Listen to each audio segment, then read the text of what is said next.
Emma Lebaille, Mes Essentiels avec... Marc Petit. Bonjour Marc. Bonjour. Ravie d'être avec toi aujourd'hui pour prendre le temps d'échanger sur la manière dont tu traverses cette période inédite depuis près d'1 an maintenant. Et avant de commencer à parler d'aujourd'hui, j'aimerais qu'on revienne un petit peu en arrière dans le rétroviseur du monde d'avant et que tu me racontes à quoi ressemblait ta vie d'artiste avant mars 2020. Avant mars 2020, tout allait très bien. Tout suivait son cours normalement. Je travaillais régulièrement. J'avais des expos qui étaient prévus. Il y avait une vie d'artiste tout à fait normale, rien de bien particulier. Les choses allaient crescendo, c'est-à-dire que l'espoir était toujours là. Et c'est vrai que mars a été une véritable coupure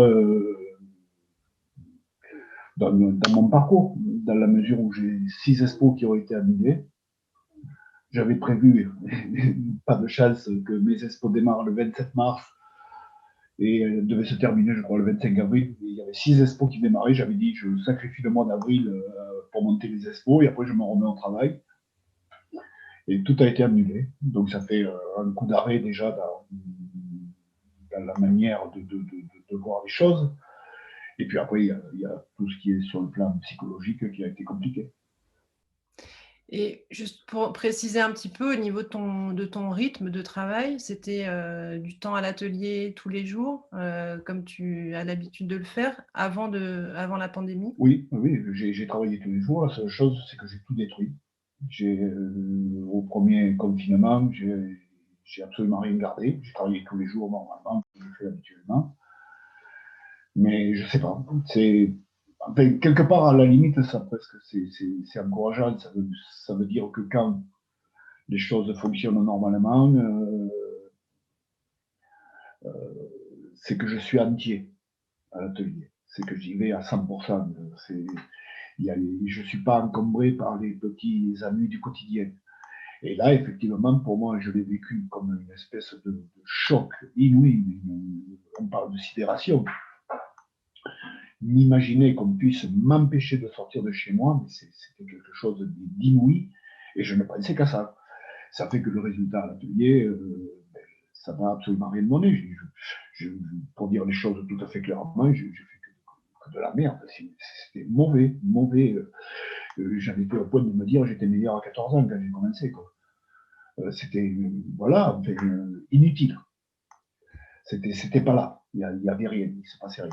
Ça, tu l'as senti vraiment, ce changement, cette bascule à l'annonce du premier confinement? Ah oui, de toute manière, au bout de 3 jours, j'ai dit à Cathy, mon épouse, je lui ai dit, je préfère ma liberté à ma vie.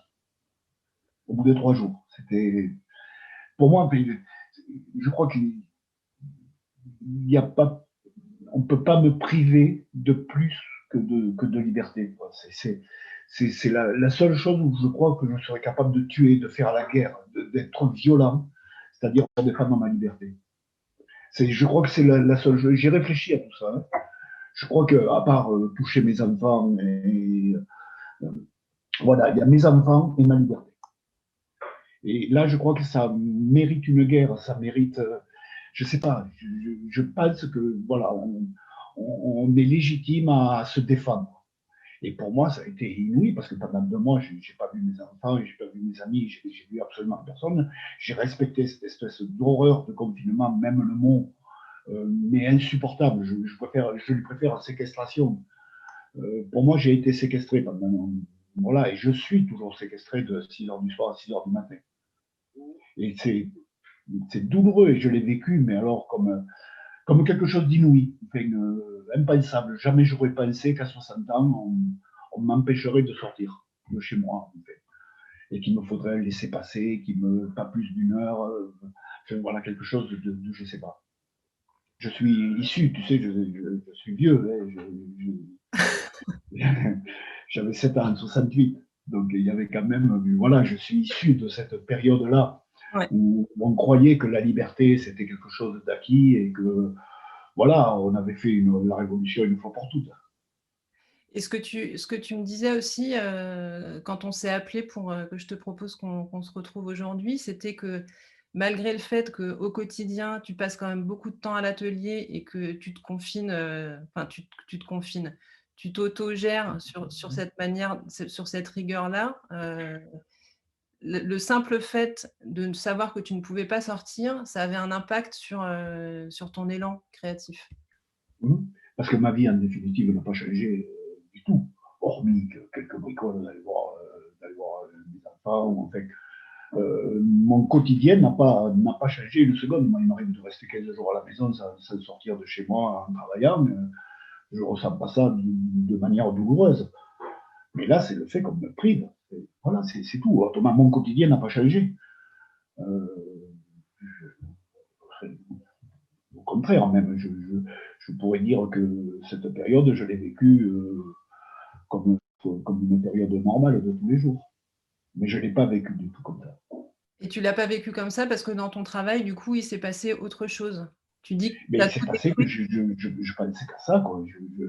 Pour moi, comme me prive de liberté, c'est impossible. Impossible. C'est impossible. Et donc, je pensais qu'à ça. Et j'avais pas envie de sortir. C'est même pas un manque, c'est même pas. C'est la possibilité. Je, comme me prive de mon libre arbitre, comme c'est pas pensable. Je peux pas mieux dire, je l'ai vécu de manière inouïe. Voilà. Un truc qui te tombe comme un rocher qui te tombe sur la tête. Et à partir de là, pour faire de la sculpture, c'est plus compliqué. Et du Pour coup, être entier à l'atelier, pour être réellement en train de travailler. J'allais tous les jours à l'atelier, mais je ne travaillais pas. Je n'étais pas concentré sur ce que je fais. Je sais que pour arriver à mener une sculpture jusqu'au bout, il faut être vraiment présent jusqu'au bout, et du début à la fin.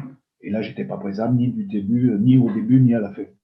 est-ce que ça t'était déjà arrivé de vivre des périodes comme ça où tu te sentais pas, entier à l'atelier avant cette période? Euh, je crois honnêtement que non. Il m'est arrivé des périodes de destruction. Il m'arrive de détruire ce que je fais parce que je suis en train de chercher autre chose, parce que ça marche pas, parce que ça m'agace ce qui se passe.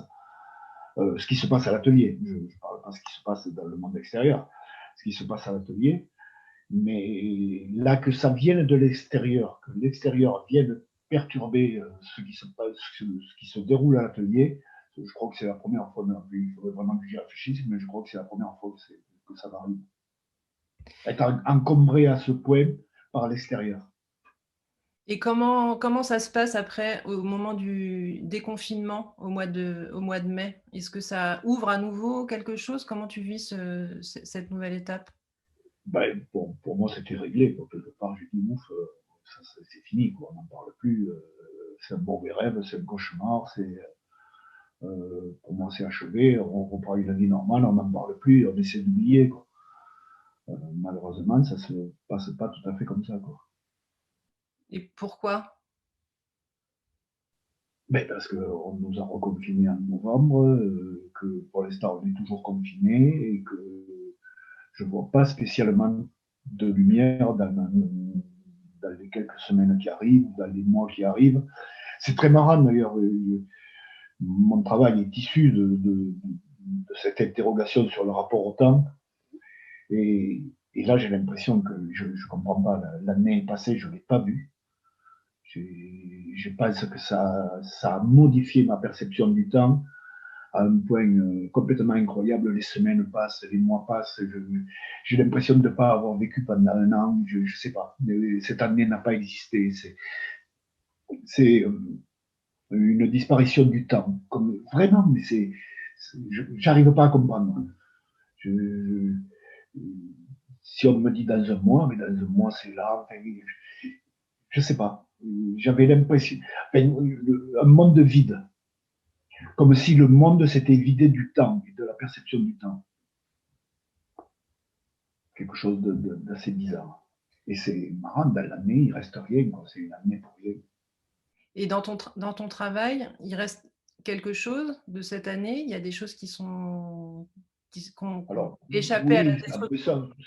à partir du mois de mai, ça a redémarré. Et puis, ce qui est très marrant, c'est que, comme quoi, ce qui se passe dans la tête, c'est important.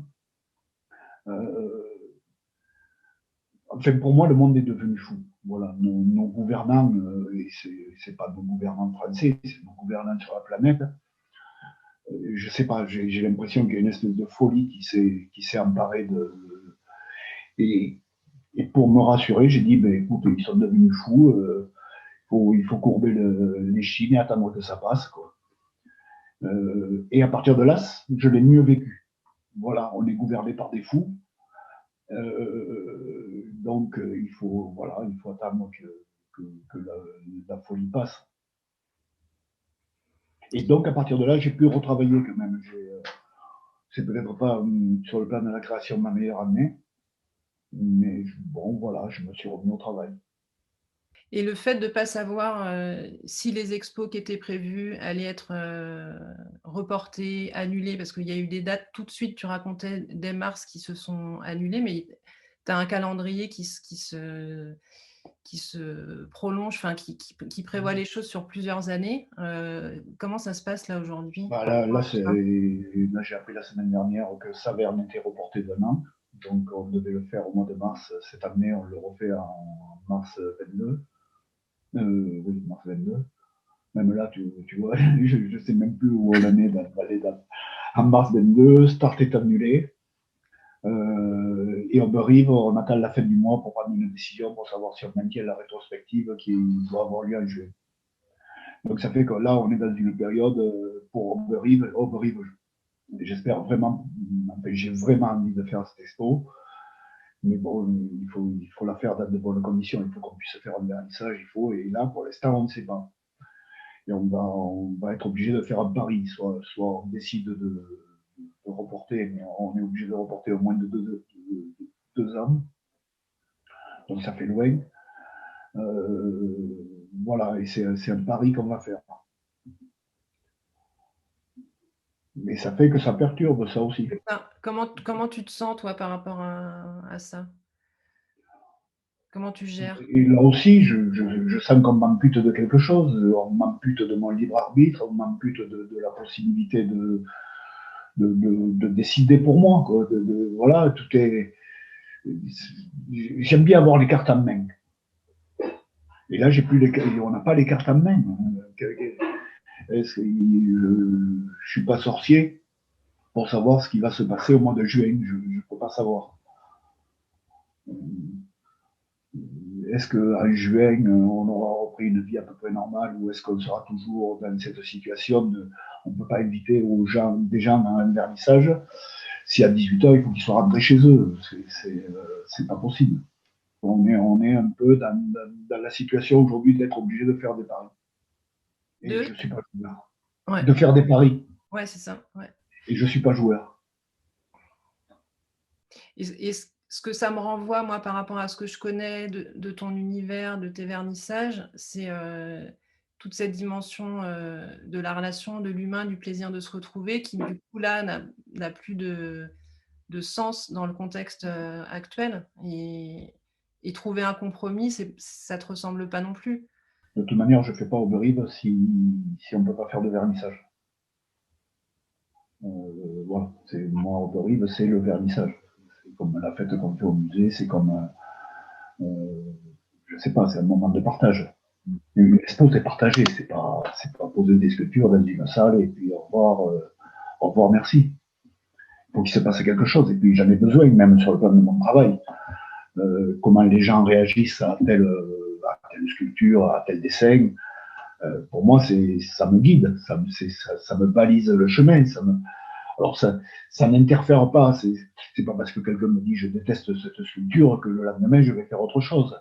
Mais je suis attentif à ce qu'on me dit, je suis attentif à la perception des gens. Et cette perception, elle se passe dans les vernissages. Et c'est un besoin de voir comment la population, enfin comment les gens qui sont invités réagissent à mon travail. D'autant que dans les vernissages, c'est des gens qui, a priori, aiment mon travail depuis longtemps. Et je suis très attentif à ce qu'ils me disent. Et ça me sert, ça me guide. en tout cas en 2020, depuis 2020, il n'y a pas eu de vernissage. Donc cette énergie-là, cet échange que tu décris, il n'a pas eu lieu. Comment C'est un tu... manque réel. C'est un manque, et puis quelque part, il ne faudrait pas que ça dure. On peut s'en passer pendant un an. Il m'est arrivé de passer des années sans disposer parce que j'avais décidé qu'il n'y aurait pas d'herbe, ça fait un moment, qu'il n'y aurait pas d'expo cette année pour X raisons. Mais il ne faut pas que ça dure. D'autant que tout ça, c'est accompagné parce qu'il y a les vernissages, mais c'est aussi dans un tableau qu'on ne voit pas à ses amis, voilà, dans une année quand même très particulière, dans une année où le manque de l'autre se fait prégnant. On le ressent. Enfin, moi, je le ressens, je ne sais pas les autres, mais moi, j'ai un manque d'embrasser les gens. Le premier à qui j'ai fait la bise après le confinement, c'est Jacques-Claude Baudet derrière la galerie. Je suis allé chez eux dès qu'ils nous ont lâchés au mois de mai. J'avais pas fait la bise hormis à ma femme depuis 2 mois. C'est pensable, pas faire la bise aux gens. Moi, j'ai besoin, je suis tactile, moi, je suis sculpteur, j'ai besoin de matière, j'ai besoin de l'autre, j'ai besoin de. Et pas faire la bise. Moi, j'ai besoin d'embrasser les gens. C'est montrer de l'affection. Faire une bise, c'est pas ça. Montrer une bise, c'est dire je t'aime. Voilà, c'est quelque part partager quelque chose, je te fais la bise. Voilà. Et j'en ai Tu dois besoin. retenir une chose, la plus difficile pour toi depuis le début de cette pandémie. Oh, moi, ça a été un choc inouï qu'on nous impose de porter un masque. Mais un choc inouï. La première que j'ai vue masquée, c'est ma boulangère.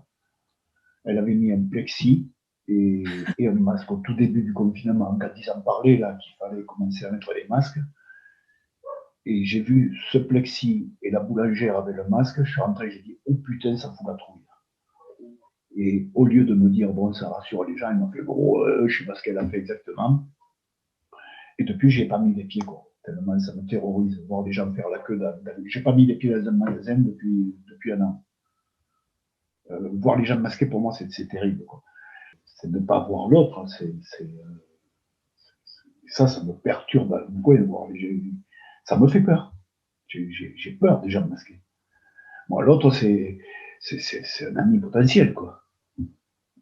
C'est pas un danger potentiel. J'ai jamais considéré qu'un être humain était un danger potentiel. Quelqu'un que tu découvres pour la première fois, tu espères en faire un ami. Et là, tu le vois pas, quoi. Il est masqué et il a peur de toi, il a peur que tu lui transmettes le virus, et tu as peur qu'il te transmette le virus, et on se masque, on ne se touche pas, on reste à 3 mètres. Mais qu'est-ce que c'est cette vie? On ne peut pas vivre comme ça. Autrement, on va devenir tous fous. Si on commence à avoir la peur de l'autre, on ne peut pas vivre comme ça. On ne peut pas vivre avec la peur de l'autre. Et le masque nous conduit à avoir peur de l'autre. Ça nous rappelle. Toutes les 30 heures que tu rentres dans un magasin, voilà, tu sais que le virus, il est partout. Et au bout d'un moment, on va devenir fou. Fou de peur. Alors, ça va que en ce qui me concerne, vraiment, le virus, je n'avais pas peur. Si je dois mourir, si je l'attrape et que j'en meurs, pour moi, c'est pas grave. J'ai 60 ans, c'est bon, ma vie est faite.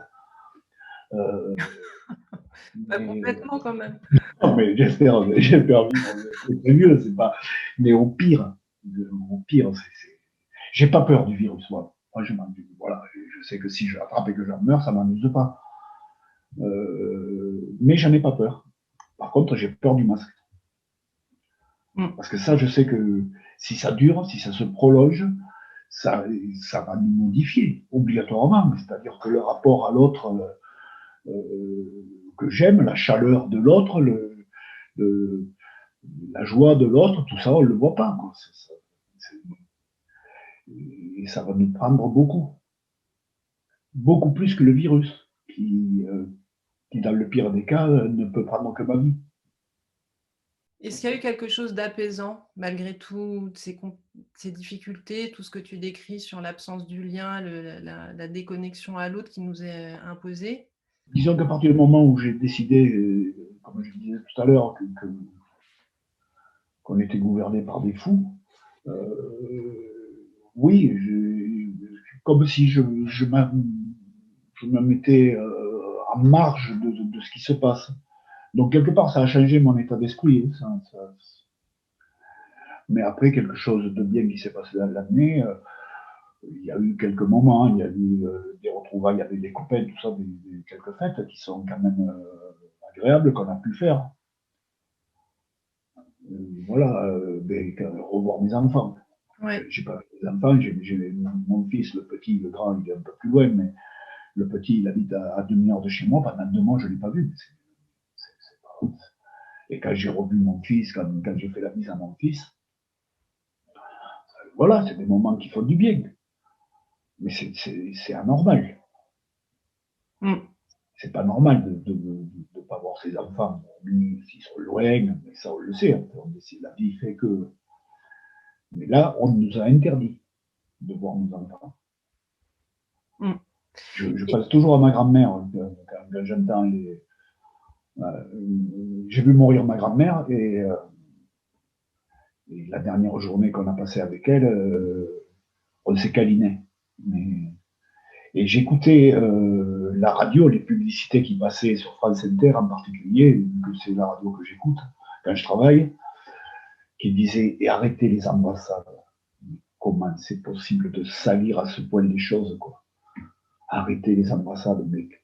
Je sais pas si quelqu'un, la journée où ma grand-mère est morte, s'était mis entre moi et elle, et qu'on me dit arrêtez les ambassades, et tu lui arraches les yeux avec les dents. On ne peut pas salir, arrêter les ambassades, mais c'est une vulgarité. Mais c'est terrible de dire ça. Terrible. Quand tu dis que tu as changé d'état d'esprit, est-ce que tu peux m'en dire plus? Ça m'a libéré. Quelque part, je suis plus libre de savoir qu'en définitive, voilà, il faut subir, accepter de subir. Et les 2 premiers mois qu'on a passés enfermés, j'acceptais pas. Et aujourd'hui, j'accepte de subir. C'est des fous qui nous gouvernent. Alors, il faut attendre que le monde revienne, remettre les pieds sur terre. Parce que pour moi, honnêtement, le confinement, c'est une bombe atomique. Le virus, on va dire que c'est une bombe normale. Des virus, il y en a eu, il y en aura d'autres, il y en aura toujours. C'est grave, ça peut être beaucoup plus grave que celui-là, qui est quand même pas le plus dangereux qu'on ait vécu. Si on se réfère aux pestes et à beaucoup d'autres choses, à Ebola récemment, il y a beaucoup de choses. C'est quand même pas le plus terrible qu'on ait eu à affronter.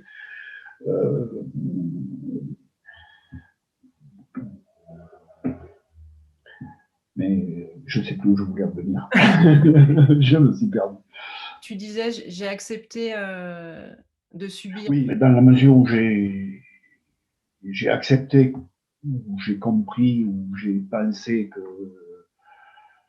que nos gouvernants étaient tous devenus fous,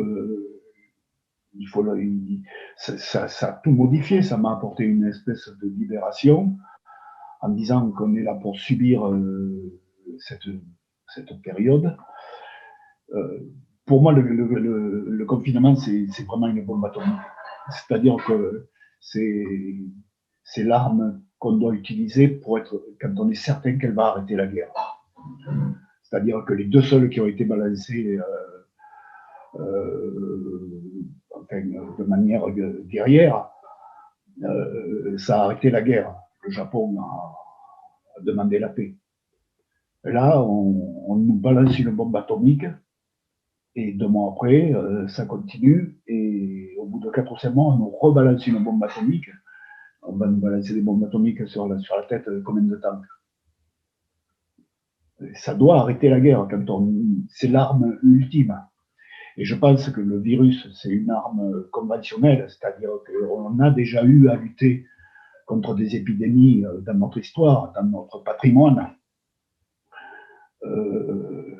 Et par contre, le confinement, c'est une arme atomique parce que les conséquences qu'il va y avoir, ça m'inquiète réellement. Pas pour moi, parce que moi, je m'en moque comme j'ai 60 ans, mais pour mes enfants, quoi. Me dire que mon fils, depuis 1 an, qui est en fac, mais pour ainsi dire pas aller en cours, c'est pas bien. J'ai mon fils aîné qui est à Montpellier, depuis le mois de mars, il n'a pas travaillé.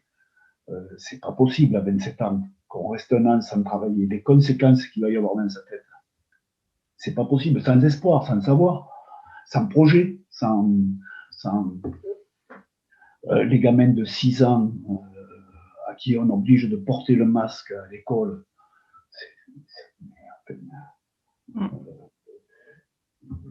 Mon fils, il me disait, il y a des profs, je les ai vus qu'avec les masques. C'est incroyable. Et ça m'inquiète beaucoup. Et puis, il va y avoir les retombées, en fait, sur le plan psychologique. En fait, on voit, on entend. Voilà, les gens finissent par aller relativement mal. Ça rejoint, en tout cas, ça fait écho à ce que tu disais tout à l'heure sur l'intrusion du monde extérieur dans ton atelier, qui jusqu'à maintenant restait à l'extérieur, ou en tout cas tu en faisais rentrer ce que toi tu décidais d'en faire rentrer. Là, il y a l'idée que ça t'a submergé et que tu n'as pas réussi à faire Oui, j'ai de pas les... séparation, c'est ça? Oui, c'est-à-dire que l'extérieur est rentré avec moi à l'atelier, ce qui n'était, pour ainsi dire, jamais arrivé. Et c'est pas bien, quoi. La sculpture, c'est quand même se concentrer sur son petit nombril pour essayer de voir plus large. Et aujourd'hui, qu'est-ce que tu fais quand tu vas à l'atelier? Qu'est-ce qui surgit? Là, c'est un peu particulier. Là, depuis 1 mois, je dessine. Donc ça, c'est autre chose. Ça, c'est la problématique du dessin qui rentre en jeu. C'est un autre problème. Mais non, mais l'extérieur n'entre plus, c'est fini. Voilà, au bout de 2 mois, l'extérieur, j'ai décidé, à partir du mois de mai, j'ai pris la décision que l'extérieur ne rentrerait pas, quoi qu'il arrive. Mais il m'a fallu 2 mois pour le décider, en fait, pour l'avaler, quoi. Et qu'est-ce que tu as fait appel à quelles ressources pour ça? Oh non, non, non, mais c'est une décision. Nos gouvernants sont fous. Et ça rassure. On est gouverné par des fous, donc on peut s'attendre à tout. Alors que on m'aurait dit, quand j'avais 20 ans, qu'on allait m'interdire de sortir de chez moi, interdire de voir mes enfants, interdire de voir mes amis, interdire d'avoir un laissez-passer pour aller acheter 3 pâtes chez l'épicier, j'aurais dit, mais non, ça n'arrivera jamais. Donc, vu qu'on l'a vécu, et que ça c'est acquis, on pourra dire que ça nous aura servi d'expérience, et que je pense que pour exiger ça d'une population, il faut être fou.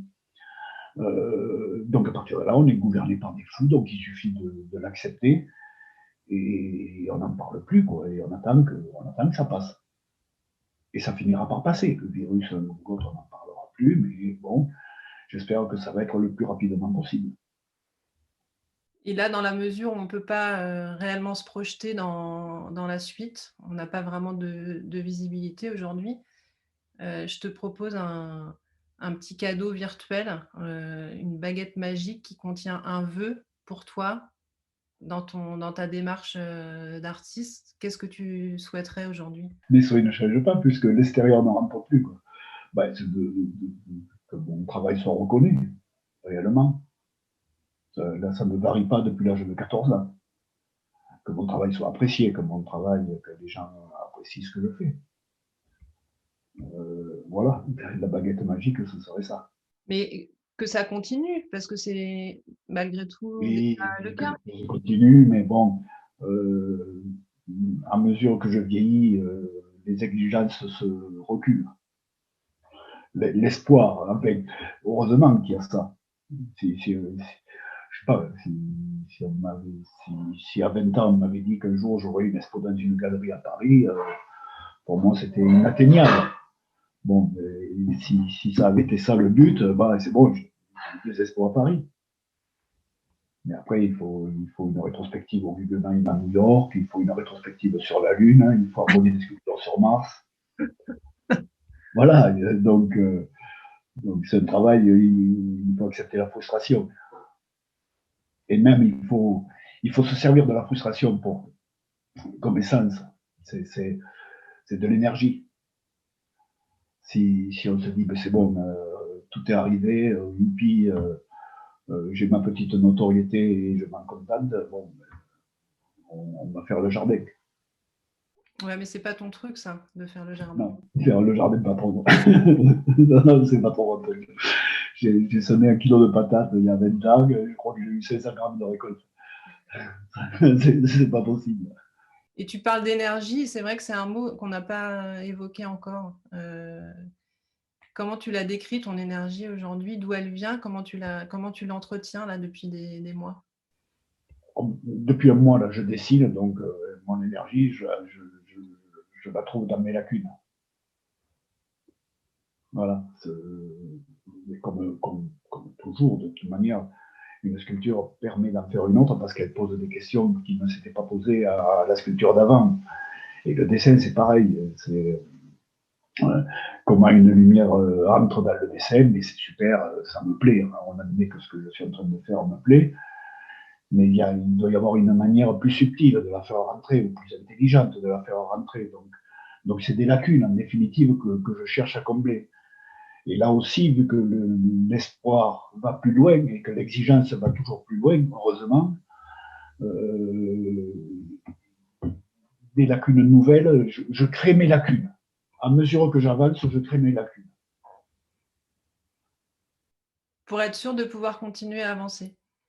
Oui, exactement. Le chemin se fait en marchant. Mmh. Il faut déblayer devant et on se retrouve dans l'inconnu. Chaque sculpture, chaque dessin nouveau, c'est un dessin inconnu. On ne sait pas faire. Je ne sais pas faire. C'est pas parce que j'ai acquis une expérience qui aujourd'hui dure depuis plus de 40 ans que j'ai du métier. Du métier, oui, j'en ai. Je sais faire une oreille et un nez, mais je sais pas la lumière. Je sais pas comment rentre la lumière sur un dessin, comment il peut y avoir la magie du papier blanc, quoi. Ça, je sais pas. Et je saurai jamais parce qu'il y aura toujours moyen de quitter une lumière plus forte, plus belle, plus dense, plus riche, plus. Pour conclure, du coup, Marc, je voulais te proposer de me décrire une image que tu retiendrais de cette année passée comme celle la plus marquante pour toi. Bon, hormis tout ce qu'on vient de dire, le côté sidération, le côté inouï, le masque, tout ça dont on vient de parler, je vais retenir une image qui était belle. Sonia Vidal-Atherton mettait tous les soirs 3 minutes de musique sur Internet, sur son site, je sais pas, tout ça, j'y connais pas grand-chose. Et j'ai fait une petite tête en sculpture pour accompagner. Et c'était drôle parce que là, j'avais un temps donné, c'était 3 minutes 30 maximum. Faire une sculpture en 3 minutes 30, même quand on est habile et qu'on a un peu de métier, c'est bon, ça va vite, quoi. C'est vraiment un sprint court. Et ça a été drôle parce que j'ai modelé 27 petites têtes quand il me filmait. Et chaque fois, évidemment, qu'en 3 minutes, une fois le nez, il vient bien, mais là, il n'est pas beau. Euh, donc voilà, il y a eu une journée de sprint à l'atelier ça a été une ouverture, une fenêtre ouverte. Et je retiendrai ça, voilà, de me dire qu'en 3 minutes, on peut aussi décider. Et ça me servira sans doute. Hein.